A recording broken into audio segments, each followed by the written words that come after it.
The night I turned 18, college entrance exams behind me, Dad and stepmom announced they were selling me to a 45-year-old widower as his trophy second wife. I stuffed my life into a grocery bag and ran to Mom's best friend. When I was little, Mom had told me the story. She and her bestie, Josephine, had sworn that if one had a boy and the other a girl, the kids would honor a childhood betrothal. From the upstairs landing I heard the boy, so heart-stopping he looked banished from heaven, snap, "Mom, it's the 21st century. Why are you still trotting out that futile promised-in-the-cradle garbage? I don't care if you beat me to death, I'm not marrying some stranger." I walked slowly down the curved staircase. Josie, Chase is right. These days we date whoever we want. If he doesn't want me, I totally get it, please don't force him. The instant he saw me, Chase's pupils blew wide, his face cycling through every shade of shock. Then again, he muttered, "A promise is a promise. We can hang out first. When we hit legal age we'll decide whether to get the marriage license." On his 22nd birthday he dragged me to City Hall at midnight. I woke to use the bathroom and overheard Dad and stepmom through the thin wall. "School's wasted on girls, sooner or later they just marry and pop out kids. Listen, old man, Vince from our county just struck it rich as a contractor. He told me he'll pay $200,000 if Mia becomes his next wifey." "Vince? No. He's 2 years older than me and already has daughters older than Mia, how could she marry him? Older men know how to spoil a woman.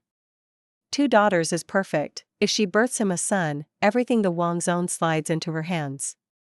Marrying Vince would be the luckiest break of her life." Dad dragged hard on his cigarette, thinking. "Quit stalling. Our shack's falling apart, on our own we'll never afford a real house. Our son needs a bride price someday. Take Vince's money, borrow a bit more, build a decent place. Then the 3 of us live like human beings." He flicked the butt, crushed it under his heel. "Fine. Tomorrow I'll collect the cash."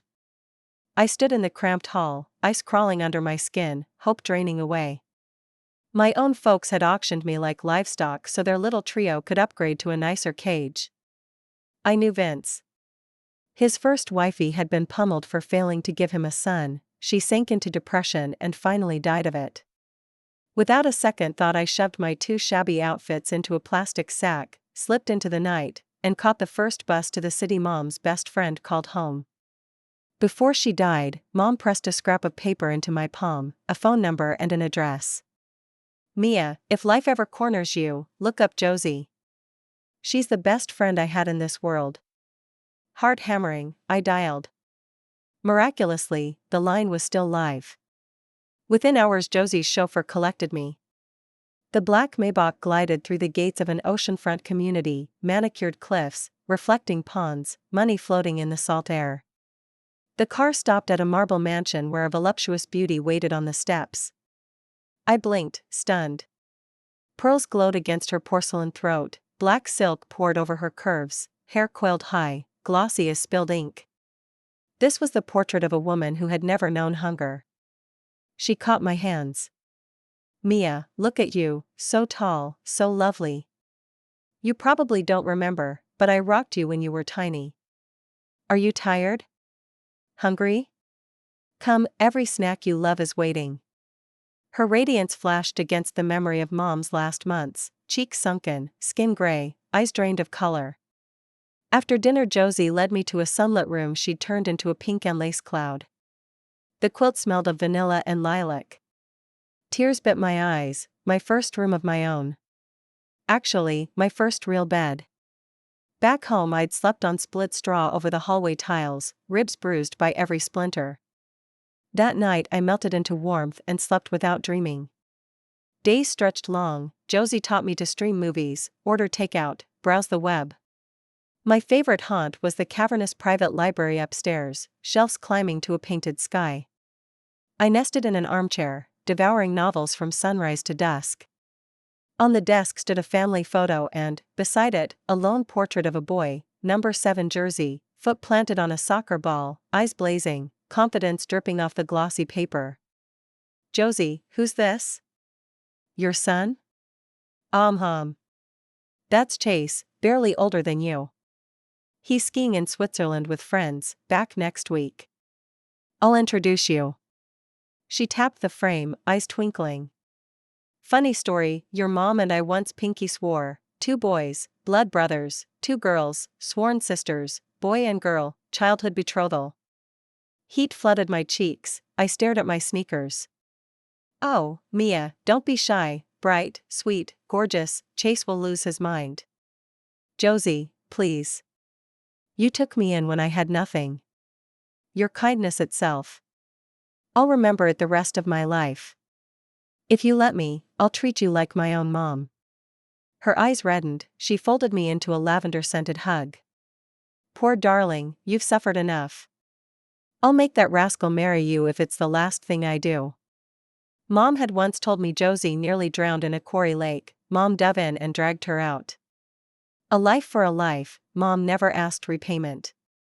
I learned Josie's routine: paint, nibble, nap, yoga, gossip over tea or cards, wander her gallery.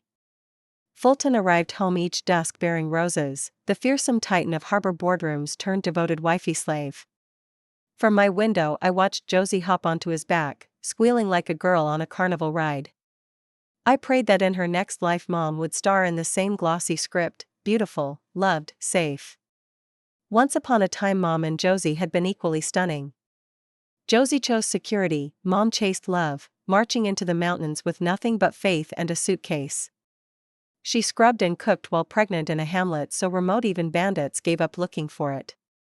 When I was born there was no money for a hospital, so Mom delivered me right on the farmhouse floor. She didn't get a single day of bed rest. Before the week was out she was back in the fields hoeing vegetables. Still, Grandma wailed up and down the lane that the lazy woman ate 8 of my pumpkins during her month. The birth hollowed Mom out. She never recovered, and the sickness took root. When I was 8 it turned fatal. We couldn't pay for a doctor, so she died in that same tiny, crumbling room. Half a year later Dad brought home my new stepmom. Everyone says a stepmother arrives with a stepfather attached. From her first day she put me to work, wash, cook, farmhand, whatever she could think of. Dear Mom, if you can see me from heaven, when you watch your little girl cut wheat under a burning sun, from daybreak to long after the stars come out, when you see my hands plunged in ice-cold river water in the dead of winter, scrubbing the family's clothes until they go numb, when I stagger home with a load of firewood twice my size strapped to my back, when I'm beaten, scolded, forced to kneel without supper for not finishing enough chores, you must be pacing the clouds in frantic circles. Seeing how happy Josie is, I finally understood, marriage isn't about finding yourself a partner, it is about finding your child a father. Fulton is gentle and refined, Josie is cultured and kind, children raised by people like that can't turn out badly.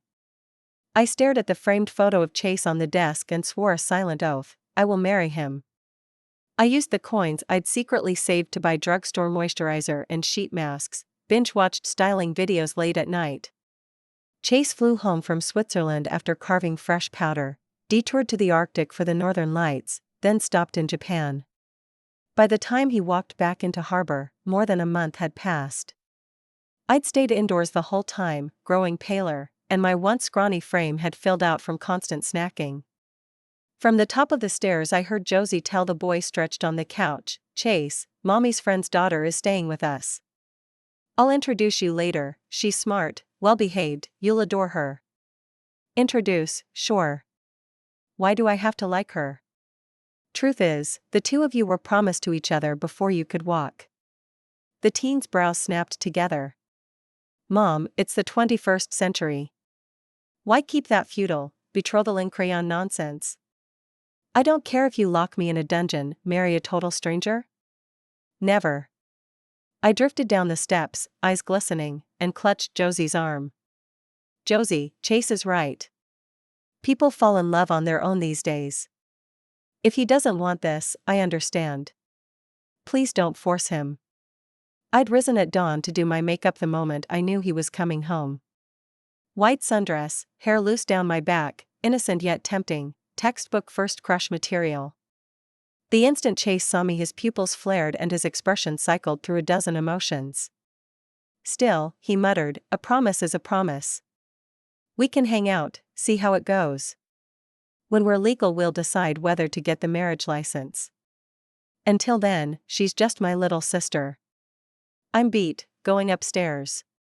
He fled, the tips of his ears glowed pink. Mine wasn't much better, my heart ricocheted around my ribcage in a way it never had before. I carried a plate of homemade cookies and tapped on his door. Chase, are you there? He opened it, rubbing a towel through his hair, the clean scent of body wash rolling out in a wave. What's up? Gray sweatpants, white towel slung over one shoulder, nothing else. Lean muscles traced in perfect lines, heat rushed to my face. You must be starving after that flight. Want to try a cookie? I baked them myself.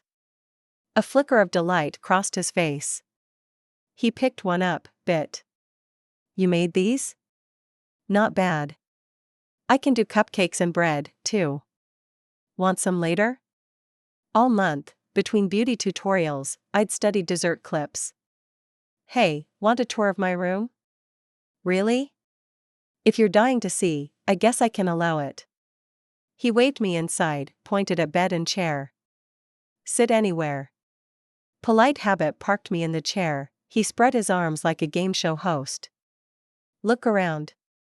Trophies glittered behind glass. I pressed closer. Chase, are these all yours? He puffed up. Absolutely. National physics champion, first place poetry slam, youth soccer MVP, this is just the highlight reel, tons more are boxed. I'll dig them out if you want. Oh, and I play piano, guitar, drums, feeling generous today. Pick one. Guitar. Guitarists are cool. Cool it is. My go-to song, Can't Help Falling in Love. Ready? His fingers brushed the strings, the melody floated, his voice light, clear. Wise men say, only fools rush in. But I can't help falling in love with you. Shall I stay? Would it be a sin? If I can't help falling in love with you. He was good, annoyingly good. Total peacock moment. I kept the starstruck mask on even while I rolled my eyes inside. He snapped his fingers in front of my nose. I know I'm awesome, but pace yourself. Remember, you're just my little sister. Got it. Time sprinted, move-in day arrived.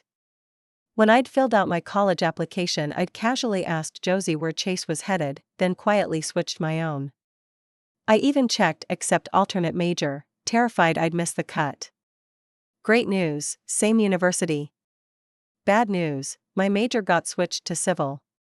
Out of 43 students, 4 were girls, including me, and the rest were guys who looked like they ate rebar for breakfast. When Chase heard, his face darkened. First night on campus he knocked, respectful enough to stay in the hallway, voice low, Mia, do not trust any guy here, and do not get close to them. Promise me. Okay, I promise. Next day I walked to the cafeteria with a cluster of classmates, laughing at someone's joke, when a guy named Leo flicked a leaf from my hair. I was thanking him when an arctic voice cracked behind me. Mia. I turned, and found Chase wearing a scowl black enough to drip ink. My classmates started asking me questions. Mia, who's that? I thought for a second and answered them, perfectly calm. He's my brother. I'd spoken loud enough that Chase must have heard me. Worried he'd be upset, I waved my friends off. You guys go eat. I'm eating with my brother. I jogged over and stopped in front of him. What's wrong? Did everything I told you yesterday go in one ear and out the other? What did you say yesterday? Chase laughed in frustration. I told you to stay away from those guys. We were just talking like normal classmates. Nothing intimate. Nothing intimate? He reached out and touched her hair. I had something in it. He was nice enough to pick it out. Chase stared at me like I was an idiot. I'm a guy, and I know exactly how guys think. Trust me, that kid has bad intentions.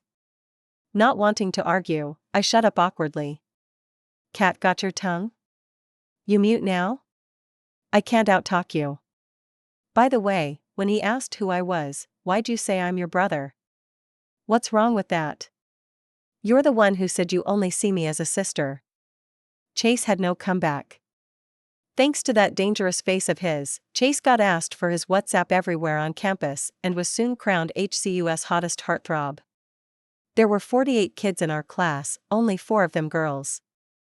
One was Blake, drop-dead gorgeous in an androgynous way that looked good on any gender.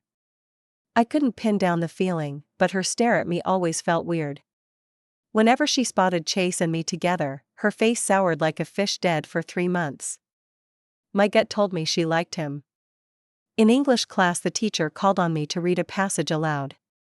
Heaven knew my spoken English was garbage. I'd never had the chance to learn as a kid. When I sounded out the text with my thick Chinese accent, whispers floated through the room, the mocking laughter razor sharp. My cheeks burned as I slid into my seat, head down, heart heavy. Leo poked my back with a pen and passed me a note. "You already read better than me." My accent's worse. I wrote back, "Thanks for trying to cheer me up." "You don't believe me?" Before I could answer, he raised his hand. "Teacher, I'd like a turn." The teacher's eyes lit up at his enthusiasm and she nodded eagerly. Then Leo proceeded to stumble through the passage in a thick Japanese accent, sounding like the brain-fried village idiot back home. The whole class cracked up at the comedy show, but he didn't care and kept reading. My nose stung, vision blurring. This boy who owed me nothing had just guarded my fragile pride in the sweetest way he knew. After class, the teacher announced an English dubbing contest next week and asked for volunteers. My speaking was awful, so I planned to steer clear. She handed out sign-up sheets. I didn't even glance at mine. When the class rep told me to get ready, I was stunned. Some bastard had written my name down. I asked if I could withdraw, but the list had already been submitted. Was anyone on earth more doomed than I was? The thought of giving a speech in English made my scalp crawl. Leo found out and tried to comfort me. "Relax, just mumble anything up there and pretend the audience is a bunch of cabbages. Nobody knows who you are anyway." It helped, barely. I brooded over the contest through lunch, mood tanking. Josie ladled me a bowl of soup. "Mia, what's wrong? Bad day at school?" Fulton chewed slowly while Chase, hearing Josie, lowered his chopsticks and stared, curious. "I have to compete in an English dubbing contest, but my accent's terrible and I'm freaking out." "English dubbing? You've got a mouth, don't you?" Josie swatted Chase's hand. "Sweetie, Chase's English is solid. Whatever you don't know, he can teach you." I looked at him hopefully. "Would you?" Chase straightened, smug. "I suppose I could." After dinner, I followed him into the private library. He handed me an English book. "Read this first." I mustered my courage and plowed through a paragraph. His brows pinched so tight they could have snapped a fly. "That was supposed to be English? I thought you were sleep-talking." His words gutted me. I pouted, tears flooding my eyes. "I know I'm bad, but you don't have to crush me. While you were chatting with private tutors, I didn't even own a cassette player.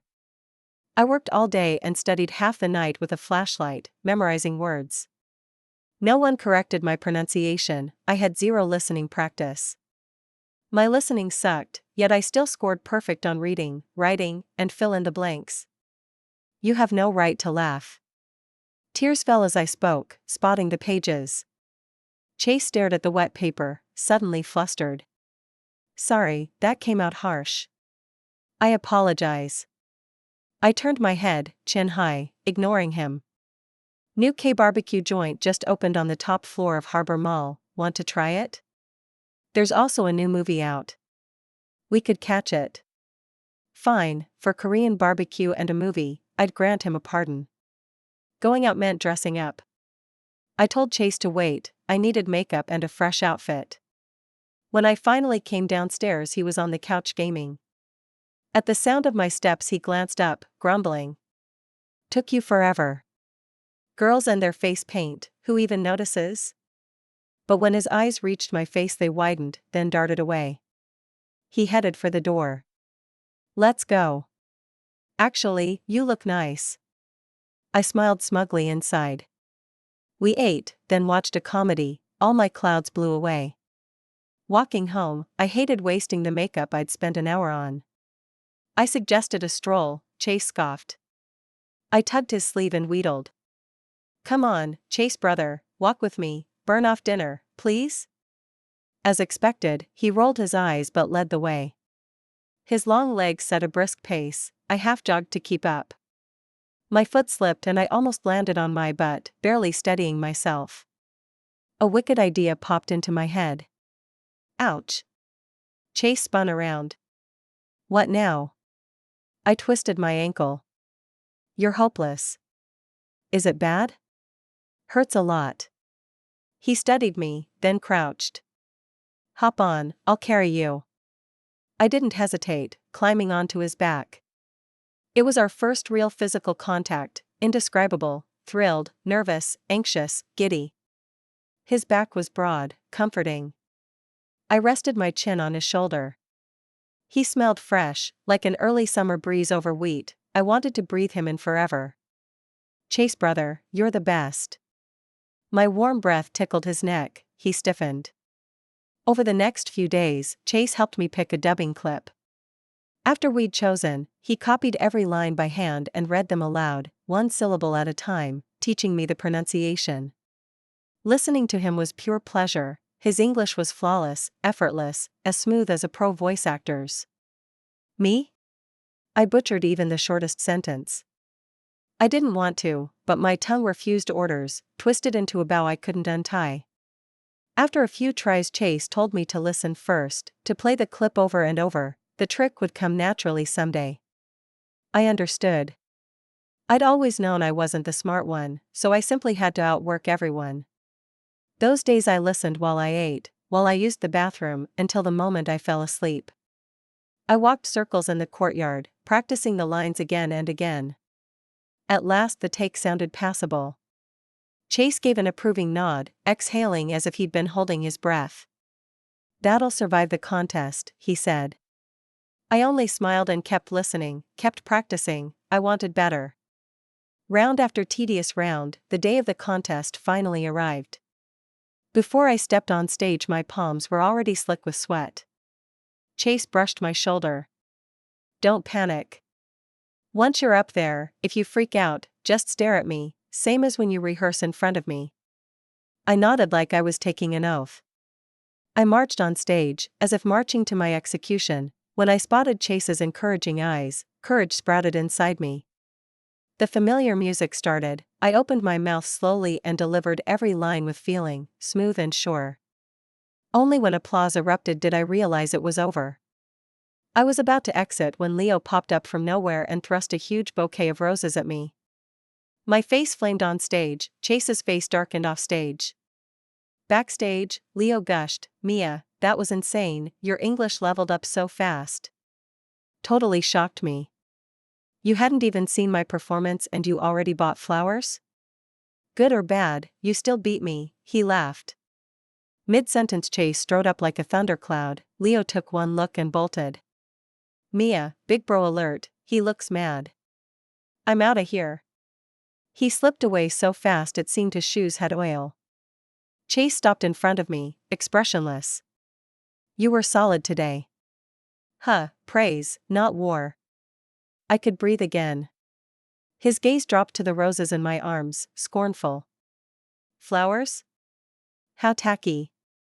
I'd been aiming just to finish, instead I snagged second place. $500. The friends in my class yelled that the prize money had to fund a bubble tea run, and I happily agreed. I told Chase to head home without me. He insisted the trophy was half his and he deserved milk tea justice. I figured he was right. 8 guys, 4 girls, plus Chase, 13 of us crowded into the Student Street tea shop. We hadn't expected company: Victoria, the English department's reigning beauty, and her entourage. Rumor said she was chasing Chase. Spotting us, she politely asked to join. The boys lit up. I didn't want to kill the vibe. So we crammed inside, sipping, chatting, playing party games. Victoria zeroed in on Chase. How was Switzerland? Was the skiing amazing? Chase gave a flat and nothing more. What's fun in Japan? Sell me some spots, I'm going over break. Check a travel site, you'll get better answers. His steel beam replies embarrassed her, so she turned to me. Mia, did you tag along? You and Chase don't share a last name, he your real brother? No, he's my cousin. Oh, got it. So where did you last travel abroad? I've never left the country. Seriously? When did you last fly anywhere? I've never been on a plane. Whispers fluttered around the table. People like that still exist? She's so sheltered. I lifted my chin. Have you seen soil, raw soil crawling with weird bugs, tunneled by field mice? Have you watched potatoes grow, not in a class project, but for real? Do you know how many tubers spill out at harvest? Have you cut wheat or canola on a mountainside, carried it down? Have you lain under a sky jammed with stars? Have you found a spring and drunk straight from the mountain? I have. Worldliness means every face of the world, not just the slice you've seen. To be truly worldly is to accept every face, every odd life, every strange soul, without flinching. By the time I finished, the table was mute. Victoria, bored of losing, made an excuse and fled with her minions. Chase stared, eyes shining. On the walk home he said softly, Mia, tonight you were different. Lately Leo had turned weird, asking me out solo every other day. Chase was also weird, guarding me like a hawk. Leo and the class rep were planning a joint campout with another section, Westridge overnight. I'd never joined anything like it, excitement fizzed in me. Josie stuffed my backpack with snacks and fruit. The driver was supposed to drop me off, but Chase claimed the man was sick and insisted on driving himself. I saw through the ploy, but I didn't bother calling it out. He dropped me, then dove into the fun, mixing with everyone like a camp counselor. As I pitched my tent, Leo bounced over to help, whispering, "Getting you alone is mission impossible. Why does your bro keep you on a leash?" I grinned. He fusses too much. Before I could finish, Chase smelled conspiracy and jogged over. Manual labor is a guy job, go rest, he ordered. I retreated. Some girls waved me over. Mia, bonfire tonight, grill session. We need firewood. Wanna come? Idle hands felt wrong, so I tagged along. Minutes later only Blake and I were left, the rest had vanished downhill. Blake, humming, seemed content to gather wood solo. Suddenly she screamed and crumpled. I sprinted. What happened? Snake, bit me. I rolled up her pant leg, 2 tiny crimson holes in her ankle. Without thinking I pressed my mouth to the wound and sucked the venom out. After a minute I knew time was thin, we needed a hospital now. I hoisted Blake onto my back and tore downhill. She stared, stunned. Mia, aren't you scared? Terrified, but fear doesn't schedule emergencies. Fuss around and you're dead. Where'd you get this strength? Please, I've hauled firewood and wheat bales twice my size since I was 10. Thank you, Mia. Forget it. At the foot of the ridge he had fainted from the pain. I set her down on the ground and said to Chase, drive. Get us to the hospital. The moment the words left my mouth, dizziness and nausea swallowed me whole and I blacked out. When my eyes fluttered open again, Chase's and Leo's worried faces hovered above me. Where's Blake? Is she okay? Chase was furious. You almost died, and you're still worrying about someone else? I'm awake now, aren't I? Blake, how is she? She's fine. Should be waking up soon, too. His answer let the air rush back into my lungs. A few minutes later, Josie and Fulton burst in, breathless and pale, their panic written across every feature. For the first time I saw Josie completely unglued. She really does think of me as her daughter. After a few days in the hospital they took me home. Josie quit her shopping rounds and bridge club, she sprinted into my room 100 times a day. Chase was acting weird as well, He'd drift in and sit for a while even when there was nothing to do. He'd park himself on the chair near my bed, we'd each scroll our phones or read our books, and the silence never felt awkward. Once I was fully recovered, I headed back to class. His gaze felt softer, warmer. I was thrilled, friendship was finally within reach. We shopped together, ate together, traded gossip. One afternoon, while we were taking selfies, Blake suddenly kissed my cheek. My heart hammered so hard I thought it would crack a rib. When I looked up, Leo and Chase a few yards away wore identical thundercloud expressions. That night Chase cornered me against the wall, uncharacteristically intense. "Mia, I'm done. Every day I'm fending off guys, and now I have to fend off girls too. Tomorrow you're telling everyone I'm your boyfriend, no, your fiancé, not your big brother. But I only see you as brother. Mia, our mom signed that childhood betrothal in crayon. You can't bail on a blood pinky promise." At last Chase and I were officially, openly together. His parents approved, Mom approved. Even though our bedrooms share only a wall, I was lying in mine when his text popped up. Wifey, I swear I already miss you. You're ridiculous. I left your room 30 minutes ago. Don't care. Come over. I need a kiss fix. My kissing skills are abysmal, Chase keeps leaving me breathless. He scolds me every time. Hopeless, you don't even know how to breathe.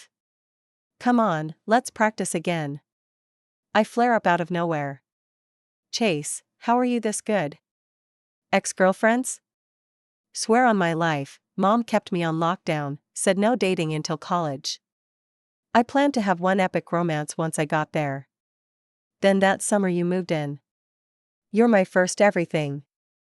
Then why are you so skilled? I'm a straight A legend. Self-taught, naturally gifted. Sweet romance is sweet, but I don't dare slack on school. My foundation is shakier than everyone else's, so I have to work twice as hard. Certs, CET4, CET6, none of it comes easy. Lucky for me, Chase tutors me, dating a genius has perks. Senior year, job decisions loom. I decide to sit for the grad school entrance exam, Josie and the Fultons cheer me on. Chase is outstanding, I want to level up too. A good love story should be a fair fight, you're amazing, and I'm not half bad either.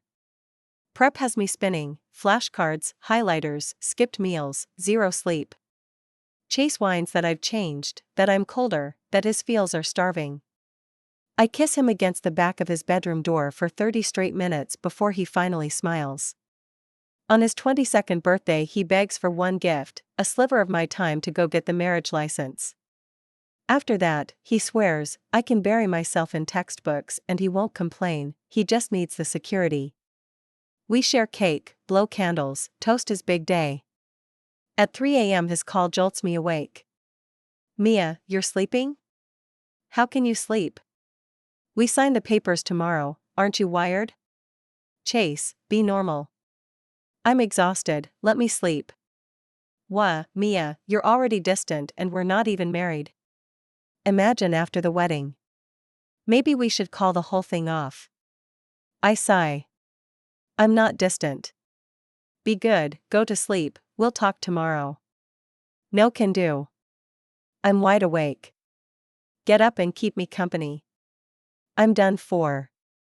Ugh, it's only 3? Time, hurry up. Mia, I can't wait, let's throw some clothes in a bag and head to City Hall right now. Bonus diary. When Mom first told him she'd arranged a childhood betrothal, Chase's gut reaction was, my wonderful mother has clearly been cursed. Who shackles their son to a stranger over a pinky swear? I'd rather die than marry her, he declared. The instant the sentence left his mouth, a girl straight out of a manga panel walked toward him. Stupid mouth, you moved too soon. Thankfully, a quick then again. Bought him a rewind. He still wants to high-five himself for that save. Back in his room, his heart was drumming. Damn it, don't tell me I'm already whipped. He took an ice-cold shower, toweled off, and had just pulled on fresh clothes when the same girl knocked. Chase yanked his shirt back off and flung it into the closet. If he was going down, she was going down with him, time to flash some accidental abs. Little girl, prepare to be hypnotized. She didn't even blink. Fine, talent it is. Pride on high, Chase decided he couldn't show his hand too soon, he'd play hard to get. Easy prey never gets treasured. That Leo guy in her class? Instant migraine. He needed to staple Mia to his side before someone snatched her. And Blake, every time he and Mia so much as stood together, his face curdled like 3-month-old eggs. Does she like Mia too? Undecided, needs more intel. The second he saw Blake kiss Mia's cheek, Chase's universe imploded. Life is unfair, guys, girls, everybody's after his wifey. Burn it all down. No, lock down the title first. Wifey's cramming for grad school, her ambition is sexy and terrifying, but could she please peel one eye off those boring books and look at her husband? Has his gorgeous face lost all pulling power? What if the next random dude becomes her new shiny object? Emergency plan, drag her to City Hall, slap on a legal safety net, reclaim his sanity. Chase inherited dad's laser-focused devotion. Post-wedding he graduates to full-time wifey slave. His greatest joy, stacking cash so wifey and future babies can swim in it. Wifey loves fresh flowers? Daily bouquet, done. Every night, gazing at the soft, sleepy girl in his bed, he thinks, turns out old-world arranged marriage nonsense has its perks. Thanks for listening. On a scale of 1 to 10, how would you rate our story? If you liked this video, smash the like and share it with friends. Drop your thoughts in the comments, hit subscribe, and we'll see you next time with more tales.